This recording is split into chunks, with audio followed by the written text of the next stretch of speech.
10. Cycles of nature. If thou desire to see the secrets of nature, now open thine eyes. The Chemist's Key, by Henry Nollius, 1617 AD. Following on from the previous chapter on yin-yang, we have the cycles of nature. I'm sure we can all agree that nature operates in cycles. We have days, months, years, which are all cycles. Then we have the water cycle, with water being evaporated by the sun, forming clouds and then raining down again. It is these cycles that cause growth and development, most obviously in plant life, but also in all other forms of life, and the Earth itself. Similar cycles also occur in larger systems, such as solar systems and galaxies. All these cycles are due to the yin-yang principle, which I explained in the previous chapter. But have you stopped to think what the effect of these cycles is? I will illustrate it for you as simply as I can. Imagine you have a handful of damp soil, which you put into a closed system in which there is sun and then rain, as there is on Earth. Every day there is sunshine, yang, which evaporates off the water, which then condenses at night, yin, and rains back down onto the soil. What will happen? Well, the first and most obvious effect is that the soil will arrange itself in layers with the lightest particles at the top, and the heaviest at the bottom. We have gravity to thank for this, of course. The hot air and water vapor will rise, and with it the lightest of the particles, which attach themselves to the water. The lighter the particle is, the easier it attaches itself to the water, and the further the water will lift it while evaporating. This causes the heavier particles to sink as the lighter particles are picked up and placed back down on top of them. Everything will arrange itself in order of density. This you can already see by considering that the top layer of the Earth is a soft soil, with heavier minerals as you dig down. This is also very easily proven with a little experiment, which is also the first part of our work in making the stone. The smallest and lightest particles of all will attach themselves to the water and not let go, since they are so volatile, and these particles are the life energy we are looking for. But something else happens too. With the particles continuously being moistened and then heated and dried, calcined, they will slowly break down, decompose, putrefy, into smaller particles. So over time you will end up with more of the lighter particles, less dense, and less heavier particles, more dense. The particles will get lighter and lighter until they are broken down into what they are made of, the original life energy. The life energy itself is infused into the water and so penetrates all of the particles as they are moistened by the water, and the life energy also aids the putrefaction by encouraging the elements to break down into its own form. So you can assume that eventually, after a very long time, the entire mass is converted into life energy, which is what we call the philosopher's stone. But I don't recommend using soil for this process, since it will take too long. Then there are life forms which use this life energy and the lightest particles to grow and live. Plants grow in the top, lightest, layer of the soil, and use the life energy which is more concentrated there for their development, which they collect and form into matter for their own use. Animals then eat the plants to absorb their life energy, and other animals eat those animals for the same reason. Once eaten, our stomachs digest what we eat into even smaller particles, which is just another process of putrefaction. Plants love to grow in dead plant matter, since this is already full of life energy, which is now happily decomposing into lighter particles and back into the wonderful life energy. I'll give you an illustration of how this works inside your body. When you eat an apple, you first chew it. The chewing is the first stage of decomposition. It breaks it down into smaller pieces. Then it goes into your stomach and is digested, dissolved, by your stomach acid. This is again decomposition for breaking down the matter in order to extract and reuse the particles inside of it. What you get is a range of matter, sugars, proteins, vitamins, etc. and life energy. The most important of these is the life energy, but since we do not normally have enough of this, we use the determined and more dense particles, sugar, protein, etc. where we can, for the required needs of our body. The life energy can be made into anything we are lacking. It can be formed into any other particle required by our body. It can even be made into water if we have not had enough to drink, or oxygen if we are not breathing enough. This is why when you ingest the stone, you don't need to eat, drink or breathe, because your body will make this into exactly what it needs. Scientists have found evidence of biological transmutation already. In many incidents it has been proven that animals can produce minerals that they have not ingested. This supports the existence of life energy. Crabs, shellfish and crayfish have shells made largely of calcium. A crab 17 cm by 10 cm has a shell weighing around 350 grams. Periodically these animals shed their shell and create a new one. This is called molting. When molting, a crab is very vulnerable and hides away from all other creatures so it cannot get calcium by preying on other creatures. According to French chemist C. Louis Kervran of the Conseil de Hygiene in Paris, seawater contains far too little calcium to account for the rapid production of a shell. The calcium content of seawater is about 0.042% and a crab can form a new shell in little more than 1 day. If the entire body of a crab is analyzed for calcium, it is found to contain only enough calcium to produce 3% of the shell, even taking into account the calcium carbonate stored in the hepatopancreas just before molting. Even in water completely devoid of calcium, shellfish can still create their calcium-bearing shells as shown by an experiment performed at the Maritime Laboratory of Roscoff. A crayfish was put in a sea-water basin from which calcium carbonate had been removed by precipitation. The animal made its shell anyway. Kervran 1972, p. 58. Chemical analysis made on animals secreting their shells has revealed that calcium carbonate is found on the outer side of a membrane, although on the opposite side of the membrane, where matter enters, there is no calcium. This fact has left specialists perplexed. Kervran 1972, p. 58. Evidence that atoms behave differently in biological systems, by Madhavendra Puri. So you can see that the cycles of nature are in place to purify matter, and break it down into lighter, freer particles and life energy in order to be used again to create new and better life forms. Life forms grow from these lighter, volatile particles, which they form into matter according to their own needs, and when they die, nature turns it back into the dust from whence it came. God being before all things, when he was alone created one substance, which he called the first matter, and of that substance he created the elements, and from them created all things. The crowning of nature, by Anonymous, 16th-17th Ken. That part of the body which is dissolved, ever ascends or rises to the top, above all the other undissolved matter which remains yet at bottom. Therefore saith Avicen, that which is spiritual in the vessel ascends up to the top of the mater, and that which is yet gross and thick, remains in the bottom of the vessel. The Root of the World, by Roger Bacon, 13th Ken. Observe, furthermore, how the seeds of all things that grow, as, for instance, grains of wheat or barley, spring forth from the ground, by the operation of the stone, and the developing influences of sun and moon, how they grow up into the air, are gradually matured, and bring forth fruit, which again must be sown in its own proper soil. The field is prepared for the grain, being well ploughed up, and manured with well-rotted dung. For the earth consumes and assimilates the manure, as the body assimilates its food, and separates the subtle from the gross. Therewith it calls forth the life of the seed, and nourishes it with its own proper milk, as a mother nourishes her infant, and causes it to increase in size, and to grow upward. The earth separates, I say, the good from the bad, and imparts it as nutriment to all growing things. For the destruction of one thing is the generation of another. It is the same in our art, where the liquid receives its proper nutriment from the earth. Hence the earth is the mother of all things that grow, and it must be manured, ploughed, harrowed, and well prepared, in order that the corn may grow, and triumph over the tares, and not be choked by them. A grain of wheat is raised from the ground through the distillation of the moisture of the sun and moon, if it has been sown in its own proper earth.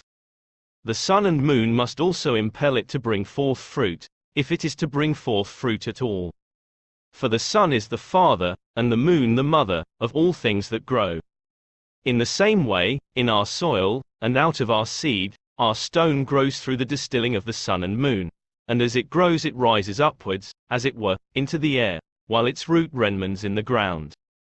That which is above is even as that which is below. The same law prevails, there is no error or mistake. Again, as herbs grow upward, put forth glorious flowers and blossoms, and bear fruit, so our grain blossoms, matures its fruit, is threshed, sifted, purged of its chaff, and again put in the earth, which, however, must previously have been well manured, harrowed, and otherwise prepared. When it has been placed in its natural soil, and watered with rain and dew, the moisture of heaven, and roused into life by the warmth of the sun and moon, it produces fruit after its own kind. These two sowings are peculiar characteristics of our art. For the sun and moon are our grain, which we put into our soil, as soul and spirit, and such as are the father and the mother will be the children that they generate. Thus, my sons, you know our stone, our earth, our grain, our meal, our ferment, our manure, our verdigris, our sun and moon. You understand our whole majesty, and may joyfully congratulate yourselves that you have at length risen above the level of those blind charlatans of whom I spoke. For this, his unspeakable mercy, let us render thanks and praise to the Creator of all things, through Jesus Christ our Lord. Amen. It is with plants, so it is with metals. While they lie in the heart of the earth, in their natural ore, they grow, and are developed, day by day, through the influence of the four elements. Their fire is the splendor of the sun and moon. The earth conceives in her womb the splendor of the sun, and by it the seeds of the metals are well and equally warmed, just like the grain in the fields. Through this warmth there is produced in the earth a vapor or spirit, which rises upward and carries with it the most subtle elements. It might well be called a fifth element, for it is a quintessence, and contains the most volatile parts of all the elements. This vapor strives to float upward through the summit of the mountains, but, being covered with great rocks, they prevent it from doing so. For when it strikes against them, it is compelled to descend again. It is drawn up by the sun, it is forced down again by the rocks, and as it falls the vapor is transmuted into a liquid, i.e., sulfur and mercury. Of each of these a part is left behind, but that which is volatile rises and descends again, more and more of it remaining behind, and becoming fixed after each descent. This fixed substance is the metals, which cleave so firmly to the earth and the stones that they must be smelted out in a red-hot furnace. The grosser the stones and the earth of the mountains are, the less pure will the metal be. The more subtle the soil and the stones are, the more subtle will be the vapor, and the sulfur and mercury formed by its condensation, and the purer these latter are, the purer, of course, will the metals themselves be. When the earth and the stones of the mountain are gross, the sulfur and mercury must partake of this grossness, and cannot attain to their proper development. Hence arise the different metals, each after its own kind. For as each tree of the field has its own peculiar shape, appearance, and fruit, so each mountain bears its own particular ore, those stones and that earth being the soil in which the metals grow. The Glory of the World, or Table of Paradise, by Anonymous, 1526 AD. It is then expedient to understand the manner of this circulation, which verily is nothing else but to imbibe, refresh, or moisten the compound in due weight or proportion with our mercurial water, which philosophers command to be called permanent water, in which imbibitions the compound is digested and congealed to its natural accomplishment. As the infant in the mother's belly ought to be nourished with natural nourishment, which is menstrual blood, to the end it may be increased and grow in quantity and stronger in quality, so ought our stone to be nourished. Verbum dismissum, by Count Bernard Trevisan, 15th Ken. The steady warmth of the sun ripens every fruit, and the warmer the sun, yet not too dry and alternating with dew rains, the better do fruits mature and turn out. An explanation of the natural philosopher's tincture, of Paracelsus, by Alexander von Suchten, 16th Ken. 11. Metallic generation. The alchemists claim that metals and minerals all grow and develop, and so are life forms, along with plants and animals. Perhaps not life forms in the sense we normally use the phrase, But if we are to define a life form as something which grows and multiplies, then we must include metals and minerals in this category. The alchemists all agree that metals have the same seed, that is to say that they are all of the same species. The different types of metals are just different stages of the same thing, of which gold is the final and complete development. To put it another way, we could say that the different, elementary, metals are stable energy states which a metal moves through in its continued development. However, this development only continues whilst the metal is in its proper environment, which is inside the earth. Once taken out of the ground, a metal can only stay at the state in which we found it in. The stone gives any metal a sudden burst of energy, which will excel it to its preferred and most stable state, gold, or silver with the less pure white stone. This is not a far-out notion. In fact, lead has already been transmuted to gold in a lab by firing radiation at it. Look it up if you don't believe me, which is a similar but massively less efficient version of what the stone does. I will include some long quotes from the alchemical books concerning the development of metals and minerals below. This will be helpful to understand the development of metals and get an idea how nature works in regards to that. The alchemists wrote a lot about how metals and minerals are generated in the earth, which they do so as to indirectly teach the reader how to make the stone, since the stone is made using very similar natural processes. However, the alchemists here are talking in theory and from a time when geology had not been well studied. Geology has come a long way in the past, few hundred years, but then again, the science of today does not recognize very obvious natural processes, preferring complicated theories of the scientist's own invention. I expect the truth to be somewhere in between these two extremes. The great process of development into silver and gold is constantly going on. This appears from the fact that miners often find solid pieces of pure silver in tin and lead mines, and also from the experience of others who have met with pure gold in metallic veins of iron, though this latter occurrence is more rarely observed, on account of the great impurity of iron. In some silver mines, again, quantities of solid gold have been discovered, as, for instance, in Serbia. At first, the whole appears to be silver, but in the refiner's crucible the gold is subsequently separated from the less precious metal. Thus it is the teaching of experience that nature is continually at work changing other metals into gold, because, though, in a certain sense, they are complete in themselves, they have not yet reached the highest perfection of which they are capable, and to which nature has destined them, just as the human embryo and the little children are complete and perfect as far as they go, but have not attained to their ultimate goal of manhood. Gold is found in different forms, either mixed with a coarse rocky substance, or in a solid condition, or amongst the sand in the beds of rivers, being washed out of the mines by water. Golden sand is also found in the deserts of India, where there are no rivers. Silver is never found mixed with the sand of rivers, but mostly in the shape of ore in mines, or like a vein running through a rock. Lead and tin occur mostly in the shape of ore, and sometimes they are mingled with earth. The same facts have become commonly observed with regard to iron and the other metals. When different metals are discovered in the same mine, the less pure of the two will generally have a tendency to ascend and leave what remains more forced to develop in the right direction. The substance of common metals is the same as that of gold. If, then, the form of gold, or the elixir, be added to them, they must become gold. The common metals become gold and silver by means of a natural process. It is quite possible that the same result should be brought about by means of the alchemist's art. The New Pearl of Great Price, by Peter Bonus, 1338 AD. The generation of metals is circular, that is, one passes easily from one to another following a circle, the cousin metals having similar properties. It is because of this that silver changes more readily into gold than any other metal. Compound of Compounds, by Albertus Magnus, 13th Ken.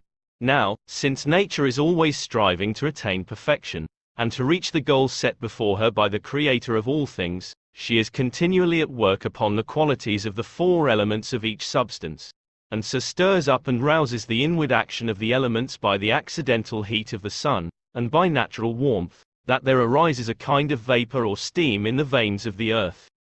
This vapor cannot make its way out, but is closed in penetrating through fat, earthy, oily, and impure sulfurous substances. It attracts to itself more or less of these foreign and external impurities. This is the reason that there are seen in it so great a variety of colors before it attains to purity and its own proper color. Nature has to purge away the peculiar characteristics of all other metals before she can make gold, as you may see by the fact that different kinds of metal are found in the same metallic vein. If, however, this pure quicksilver floats upward in a pure mineral earth, without any gross alloy, it is hardened into the pure and white sulfur of nature by being subjected to a very moderate degree of gentle heat, and at length assumes the specific form of silver. Like all the other metals, it may still be developed into gold, if it remain under the influence of its natural heat. But if the same pure, unalloyed quicksilver be subjected to a higher degree of natural heat, it is transmuted into the pure red sulfur of nature, and becomes gold without first passing through the stage of silver. In this form it remains, because gold is the highest possible stage of metallic development. Those metals, indeed, which have been torn up by the roots, that is to say, that have been dug up from their own proper soil in the veins of the earth, can no longer proceed in that course of development which they pursued in their native abode. Yet, as much as in them lies, they strive to be perfected. The operation of nature is progressive, not retrogressive. Hence it is a great mistake to suppose that the work of nature can be reversed by dissolution in aqua fortis, or by the amalgamation of gold or silver and quicksilver. For if the metal be plunged in a solvent, if water be distilled from it, or if quicksilver be sublimed from it, it still remains the same metal that it was before. The specific properties of a metal cannot be destroyed so as to obtain the first substance. The metals which we dig up out of the earth are, as it were, torn up by the roots, and, their growth having come to a standstill, they can undergo no further development into gold, but must always retain their present form, unless something is done for them by our art. Hence we must begin at the point where nature had to leave off. We must purge away all impurity, and the sulfurous alloy, as nature herself would have done if her operation had not been accidentally, or violently, disturbed. She would have matured the original substance, and brought it to perfection by gentle heat, and, in a longer or shorter period of time, she would have transmuted it into gold. In this work nature is ceaselessly occupied while the metals are still in the earth. First, the earth which was created rich, great, deep, wide, and broad, was, through the daily operation of the sun's rays, penetrated to her very center with a fervent, bubbling, vaporous heat. For the earth in herself is cold and saturated with the moisture of water. At length the vapors which were formed in this way in the heart of the earth became so strong and powerful as to seek to force a way out into the open air, and thus, instead of effecting their object, threw up hills and hillocks, or, as it were, bubbles on the face of the earth. And since in those places where mountains were formed the heat of the sun must have been most powerful, and the earthy moisture rich and most plentiful, it is there that we find the most precious metals. Where the earth remained plain, this steam did not succeed in raising up mountains. It escaped, and the earth, being deprived of its moisture, was hardened into rocks. Where the earth was poor, soft, and thin, it is now covered with sand and little stones, because it never had much moisture, and, having been deprived of the little it possessed, has now become sandy and dry, and incapable of retaining moisture. No earth was changed into rocks that was not rich, viscous, and well saturated with moisture.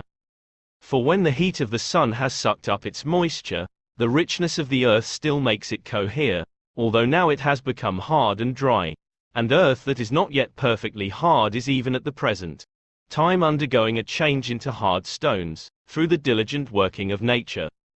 But the steam and the vapors that do not succeed in escaping, remain enclosed in the mountains, and are day by day subjected to the maturing and transmuting influences of the sun and the planets. A tract of great price concerning the philosophical stone, by a German sage, 1423 AD. All things are produced of a liquid air or a vapor, which the elements distill into the center of the earth by a continual motion, and that as soon as the archeus has received it, his wisdom sublimes it through the pores, and distributes it to each place, producing different things according to the diverse places in which it is deposited. Some think that each metal has its own seed. But this is a great mistake, for there is only one seed. The sperm which appears in Saturn is the same as that which is found in gold, silver, copper, and C. Their difference is caused by the place, and by the time during which nature was at work upon them, the procreation of silver being achieved sooner than that of gold, and so with the other metals. The vapor which is sublimed by heat from the center of the earth, passes either through cold or warm places. If the place be warm and pure, and contain adhering to it a certain fatness of sulfur, the vapor, or mercury of the sages, joins itself to its fatness, and sublimes it together with itself. If in the course of its further sublimation this unctuous vapor reaches other places where the earth has already been subtilized, purified, and rendered moist by previous ascending vapors, it fills the pores of this earth, and with it becomes gold. But if this unctuous moisture be carried to impure and cold places, it becomes lead. If the earth be pure and mingled with sulfur, it becomes copper. For the purer the place is, the more beautiful and perfect will the metal be. We must also note that the vapor is constantly ascending, and in its ascent from the earth's center to its superficies, it purifies the places through which it passes. Hence precious metals are found now where none existed 1,000 years ago. For this vapor, by its continual progress, ever subtilizes the crude and impure, and as continually carries away the pure with itself. This is the circulation and reiteration of nature. All places are being more and more purified, and the purer they become, the nobler are their products. The substance of stones is the same as that of all other things, and their quality is determined by the purity of the places in which they arise. When the four elements distill their vapor to the center of the earth, the Aquarius of nature expels and sublimes it in such a manner that it carries with it in its passage through the pores of the earth all the impurities of these places up to the surface, where they are congealed by the air, all that pure air engenders being congealed by crude air, their ingression being mutual, so that they join one with another, since nature rejoices in nature. Thus rocks and stones are gradually built up and generated. Now the larger the pores of the earth, the greater is the quantity of impurities carried upward, and thus the earth is most completely purified under those places where there is a great accumulation of stones or rocks at the surface, and in this manner the procreation of metals becomes easier in these places. This explains the fact that metals are scarcely ever found in plains, but nearly always in the bowels of rocky hills. The plains are often moist with elemental water which attracts to itself the rising vapor, and with it is digested by the rays of the sun into the rich clay which potters use. In places where the soil is gross, and the vapor contains neither unctuousness nor sulfur, it produces herbs and grass in the meadows. The precious stones, such as diamonds, rubies, and emeralds, chrysoprase, onyx, and carbuncle, are all generated in the same manner as ordinary stones. When the natural vapor is sublimed by itself without sulfur or the unctuosity of which we have spoken, and reaches a place where there is pure salt water, i.e., in very cold places, where our sulfur cannot exist, for could it exist, this effect would be hindered, diamonds are formed. The unctuous sulfur which rises with the vapor cannot move without warmth, and is instantly congealed, when it reaches a slightly cold place, leaving the vapor to continue its upward movement without it. The New Chemical Light, by Michael Sendivogius, 17th Ken. All philosophers affirm, with one consent, that metals have a seed by which they are increased, and that this seminal quality is the same in all of them. On the Philosopher's Stone, by Anonymous, 12th-17th Ken. 12. The Emerald Tablet. This chapter is dedicated to the Emerald Tablet, which is the only surviving genuine writing of Hermes, the founder of alchemy in this age. Hermes was called Mercury by the Romans, the messenger of the gods, and it is after Hermes that the word Mercury is used so commonly in alchemy. By the Egyptians he was called Thoth, Gut. Alchemy is also called the Hermetic art, after Hermes, and even today the term hermetically sealed can be used to describe an airtight seal, necessary in alchemy. Some believe Hermes was Noah of flood fame, others believe he was Enoch. Regardless, Hermes was the person who carried the knowledge of the sacred sciences over the last big catastrophe to save it from destruction, which leans towards him being Noah. It was also Hermes who began the vow of secrecy, reserving alchemy only for a limited elite of the wise, but with the understanding that the secret will be released again at the end of the age. There are many legends surrounding the tablet. The name of the tablet itself comes from a legend of it being found written on a tablet made of emerald in the crypt of Hermes. Though in reality it appears that the emerald tablet has been in continuous circulation passing through the hands of the alchemists since the beginning. The emerald tablet itself is the central and most concise of alchemical texts, and it is also the most accurate, explaining the full theory, practice and philosophy in just a few words. I will list 5 different translations of each line, including my own, and provide commentary. Line 1. Arabic translation. Line 2. Newton's translation. Line 3. Beato's translation. Line 4.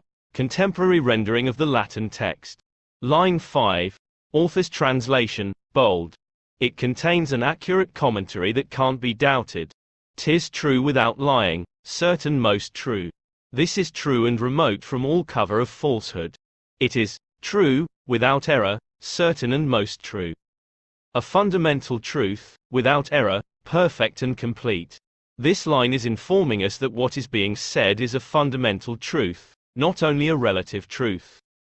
Relative truths can change, such as, the sky is blue, it is not always true. Fundamental truths never change, are always true, and therefore can be applied on any level, or in any situation. It states, what is the above is from the below and the below is from the above. The work of wonders is from one. That which is below is like that which is above, that which is above is like that which is below to do the miracles of one only thing. Whatever is below is similar to that which is above. Through this the marvels of the work of one thing are procured and perfected. That which is below is as that which is above, and that which is above is as that which is below, to perform the miracles of the one thing. As above, so below, the greater and lesser, macrocosm and microcosm, they are the same. Following this principle, all things were made from the one. There are 2 statements on this line. The first is telling us that every level follows the same fundamental principles. Things above us, macrocosms, planets, solar systems, galaxies, and things below us, microcosms, the philosopher's stone, atoms, etc., follow exactly the same principles. They may look different from our perspective, but they all operate in the same way. This is very important to understand. If you can grasp this fact, then you will start to see it everywhere. It is because of this that we know how to make the stone and why it works. On a different level, it also tells us that spirituality, philosophy and the physical world again follow the same principles. If something is true spiritually, then it must also have a physical counterpart. There is nothing which applies to one and does not apply to the other. The second statement tells us that creation and perfection, purification, evolution, is caused by the previous statement. Things would not grow and evolve, both physically and spiritually, if it were not for the fact that each level is a mirror of all others. It tells us that this comes from one, in accordance with one. One is God, one is everything, one is nothing, one is the only thing whose existence is self-supported, the existence of everything else comes from this one, all following the same principles. One is the only thing that exists, whereas everything else is a distorted reflection of the one. And all things sprang from this essence through a single projection. How marvelous is its work! It is the principal part of the world and its custodian. And as all things have been arose from one by the mediation of one, so all things have their birth from this one thing by adaptation. Also, as all things are made from one, by the consideration of one, so all things were made from this one, by conjunction. And as all things were from the one, by means of the meditation of the one, thus all things were born from the one, by means of adaptation. And as all things arose from a thought by the one, thus all things were formed as an adaptation of the one. This is the fundamental principle. Here we are told that all things, literally everything, on every level, come from the One. It is important to also remember the previous line, that all principles apply to every level. Therefore we know it holds true to both the spiritual and the physical. The biggest mistake of both modern science and spirituality is to assume that the two are separate. On a spiritual and philosophical level, it tells us that God created all things by adapting himself. God did not change himself, but each level below him is a distorted reflection of the level above. So all things are God by adaptation. It also says that it was the meditation, or thought, of God which began this. It implies a single thought. You can imagine this like a ripple on the surface of a flat lake. One single movement in stillness, emptiness, creates a series of ripples, each a reflection of the former. The ripples all follow exactly the same principle, but they become distorted as they get further away from the source. Each ripple creates the next ripple as a slightly more distorted reflection of itself. On a physical level, it tells us that everything is actually made of the same stuff. It is interesting to note here that we have discovered this with science. Everything is made of energy, but it is not entirely obvious just by looking around you. Because the physical follows the same principles as the higher existences, we must accept the existence of a physical substance, particle, which is the root of what everything is made out of. We can't just call it energy, and be happy that it is only a concept. It must be physical. All spiritual things have a physical counterpart and vice versa. This thing is the life energy I have been talking about. So this line is also telling us about the life energy, and how everything in the physical world is made from life energy by adaptation. Its father is the sun and its mother is the moon. Thus the wind bore it within it and the earth nourished it. The sun is its father, the moon its mother, the wind hath carried it in its belly, the earth its nurse. The father of it is the sun, the mother the moon. The wind bore it in the womb. Its nurse is the earth, the mother of all perfection.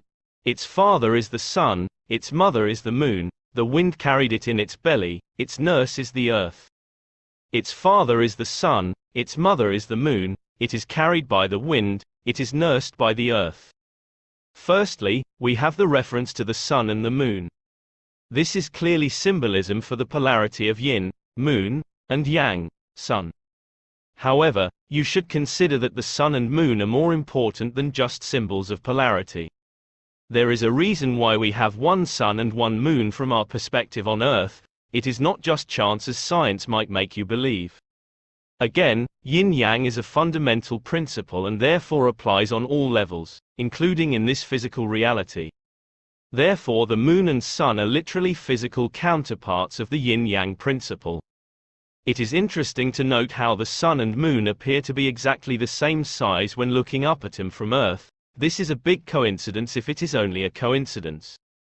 It means that the sizes and distances of the sun and moon are in perfect harmony with each other, which could be one of the major factors which has made the conditions optimum for life on Earth in this physical plane and at this time. The sun and moon also symbolize, they are literal counterparts of fire and water from the level above. Polarity again, and we are moving towards more physical symbolism, closer to our own level. These again are counterparts of the two substances from which we make the stone, now on a microcosmic level, which come themselves from one single ingredient. I hope you can see how in this manner, the theory and practice of making the stone applies on all levels, from the very physical and chemical level, to the philosophical and macrocosmic spiritual level. The wind is the carrier and the distributor. It is easier to explain this to you from a one-up macrocosmic perspective, one level above us, the level of the Earth. On the Earth we have the water cycle where the water is evaporated and forms clouds. The clouds then rain back down onto the Earth. Without this life could not exist because it is necessary to grow plants, which animals need to eat, or animals eat other animals who eat plants. But there is an important and often overlooked factor. Without the wind all the water would just go up, and then come back down in the same place. This means that there would be no water on the land, as it would only rain on the sea, since water on land eventually runs into the sea. In which case there would be no life on land and we humans would not exist, so we have wind to thank for our existence. The wind is absolutely necessary for the natural distribution of things, water, seeds, etc. This also applies to making the stone. Without the movement of the water vapor, caused by heat and cold, the process would not work. The formation of the stone is a reflection of the operation of the earth, and all other levels too. This is what I mean when I say that we must follow the guidance of nature. Just as the earth is the nurse for plants, they grow from it and are supported by it. In the same way the earth supports and cares for us. Answer. In the same way the earth is the matter which allows us to capture and contain, in a way, tame, the life energy in order to make the stone. The earth is never the active force, it is a passive, feminine, yin, force. It is the matrix. Earth does not actively do anything, it only supports and nurses those that depend upon it, protecting them and lifting them up. So earth is truly the nurse of all things. In this physical world the earth is solid matter, but it has its counterparts on the other levels too. Together we have fire, sun, water, moon, wind, and earth. These are the four elements. Everything is made through the actions of these four elements as they act on and move between one another, in the same way the yin and yang are always pulling back and forth. The ancients did not literally believe that everything was made of these four elements in the sense that everything is made of H20, mud and air, as history books might try to tell you. These are the states of matter. Earth, water and wind are solid, liquid and gas, and fire is heat. So it is actually saying that everything is made of solid, liquid, gas and heat. These are the states of matter on our physical level, with counterparts on the other levels. Father of talismans and keeper of wonders. Perfect in power that reveals the lights. The Father of all perfection in the whole world is here. Its force or power is entire if it be converted into earth. Its power is perfected if it is turned into earth. Its power is whole if it has been turned into earth. Its power is complete if it can be turned into earth. Here we are told that it can be perfected if it's turned into earth. This is written on physical terms, saying that if we can turn the four elements into earth, which is the element of the physical level we are in, then we will perfect it. It means the power, which I call life energy. So if we can convert the life energy into a physical form, into earth, then we have perfected it on this level. Again, if we can turn the energy from the four elements into earth, then we will have converted and perfected the energy for use on this here physical level. It must be turned into earth if we are to use it on this level, since for a physical world we need a physical stone, which is the counterpart, reflection, of the one on this level. So you can see how the philosopher's stone is the physical manifestation of the power of God. It is a fire that became our earth. Separate the earth from the fire and you shall adhere more to that which is subtle than that which is coarse, through care and wisdom.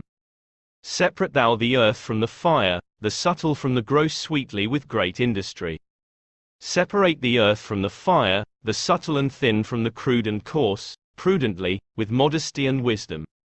You will separate the earth from the fire, the subtle from the dense, sweetly, with great skill. Separate the earth from the fire, the subtle from the dense, the light from the heavy, with care and wisdom. These are direct instructions on how to actually make the stone, which of course is the same way that all things are perfected on all levels. With great care and wisdom, the wisdom is required to work out the method. You must separate the lighter particles from the denser particles. This is literally how you make the stone, as you can see in the practical instructions, particularly the first part of the great work. I will also interpret this from a spiritual perspective just for you to see how it applies on every level.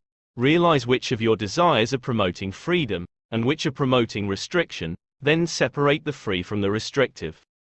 Focus on the free and positive desires, positive energy, good intention, and they will grow and expand, converting the remaining negative thoughts, negative energy, bad intention, into their own free, light and positive form. I hope you can see how the same fundamental principles apply to every level, and how the stone is a real and physically obtainable substance which follows the exact same principles. It ascends from the earth to the heaven. It extracts the lights from the heights and descends to the earth, containing the power of the above and the below, for it is with the light of the lights. It ascends from the earth to the heaven, again it descends to the earth and receives the force of things superior and inferior. This ascends from the earth into the sky and again descends from the sky to the earth, and receives the power and efficacy of things above and of things below. It ascends from earth into heaven and again it descends to the earth, and receives the power of higher and of lower things. It repeatedly ascends from earth to heaven, and then descends from heaven to earth, thus receiving power from both the high and the low. Again, direct instructions for making the stone, now focusing on the second part of the practical operations. The stone is repeatedly evaporated, ascends, and condensed, descends. From this it becomes more purified and gains power, more life energy. The repeated change of state, between solid, liquid and gas, allows the substance to become purer and it increases the amount of life energy. From a spiritual perspective, you could say that our moving between the astral and physical planes, repeatedly dying and being born again, is an example of us perfecting ourselves, following the same principles. Therefore the darkness flees from it. By this means ye shall have the glory of the whole world, thereby all obscurity shall fly from you. By this means you will acquire the glory of the whole world, and so you will drive away all shadows and blindness. Thus you will have the glory of the whole world. Therefore will all obscurity flee from you. Then you will have the glory of the whole world. All ignorance will flee from you. This is saying firstly that you will have the glory of the whole world, which is the highest honor in the physical world, the philosopher's stone, which is the physical counterpart of the power of God. Secondly, all obscurity, or ignorance, will flee from you. This applies of course on every level. It means that you will now understand so much about the workings of nature, and no longer be ignorant, and new knowledge will come to you easily. It will be easy for you to see the truth from the lies. It also means, from the physical standpoint of making the stone, that once past a certain point of purity, the stone will very quickly be able to become more pure. Once it gets past a tipping point, the stone will convert impurity into its own pure form, as opposed to being diluted or corrupted by any dense or impure particles. Exponential development. The greatest power overcomes everything that is subtle and it penetrates all that is coarse. Its force is above all force, for it vanquishes every subtle thing and penetrates every solid thing. For this by its fortitude snatches the palm from all other fortitude and power. For it is able to penetrate and subdue everything subtle and everything crude and hard. Of all strength this is true strength, because it will conquer all that is subtle, and penetrate all that is solid. It is true force and the most powerful, for it conquers all subtle things and penetrates all solid things. The stone will convert all subtle and undetermined things into its own form, and for solid, determined things it will penetrate them and bring them towards their true perfection. This is why it will protect a life form from decay, and it will turn any metal into gold. It penetrates all things and encourages them to reach their full potential. Again, it is the manifestation of the power of God in a physical form. Line not present. In Arabic translation. So was the world created. By this means the world was founded, thus was the world created. This is how the world was made. The world was made following these exact same principles. As were all worlds, planes, universes and realities. The formation of the microcosm is in accordance with the formation of the macrocosm. From this are and do come admirable adaptations, whereof the means, or process, is here in this. And hence the marvelous junctions of it and admirable effects, since this is the way by which these marvels may be brought about. From this were wonderful adaptations, of which this is the me answer. Each level is a reflection of the one above. The microcosm is in accordance with the macrocosm. Now you know how all things are made through adaptation from the one. All things, all matter, all worlds, all frequencies, all universes, all planes, are adaptations of the same thing, following the same principles.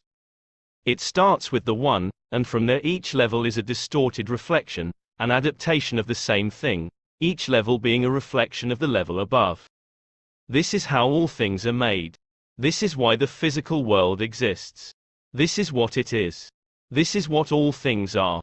The scholars made this their path.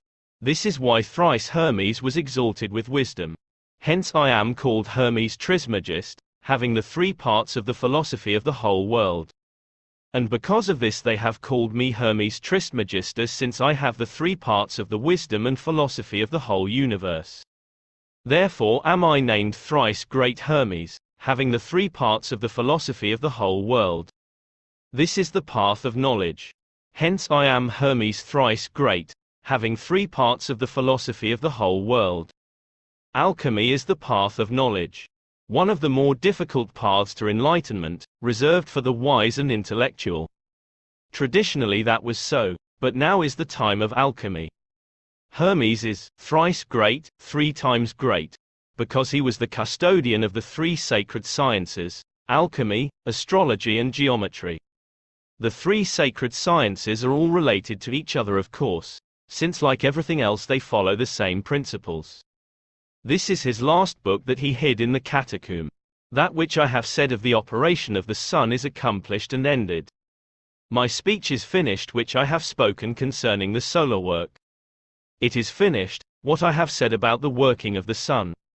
I have said all that is needed concerning the operation of the sun. According to Hermes, this should be all that is necessary to fully understand. That is assuming you already have a good understanding of philosophical principles. I hope that my commentary has helped you to understand the Emerald Tablet and see the truth of alchemy. It is the operation of the sun because the sun is a level above us and a symbol for the stone. The same principles apply on every level. A fundamental truth, without error, perfect and complete. A. Above, so below, the greater and lesser, macrocosm and microcosm, they are the same. Following this principle, all things were made from the one. And as all things arose from a thought by the one, thus all things were formed as an adaptation of the one. This is the fundamental principle.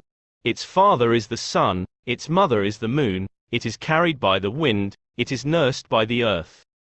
Its power is complete if it can be turned into earth. Separate the earth from the fire, the subtle from the dense, the light from the heavy. With care and wisdom it repeatedly ascends from earth to heaven, and then descends from heaven to earth, thus receiving power from both the high and the low. Then you will have the glory of the whole world. All ignorance will flee from you. It is true force and the most powerful, for it conquers all subtle things and penetrates all solid things. This is how the world was made. Each level is a reflection of the one above. The microcosm is in accordance with the macrocosm. Now you know how all things are made through adaptation from the one. This is the path of knowledge. Hence I am Hermes thrice great, having three parts of the philosophy of the whole world. I have said all that is needed concerning the operation of the sun. The Emerald Tablet, by Hermes, translated by author.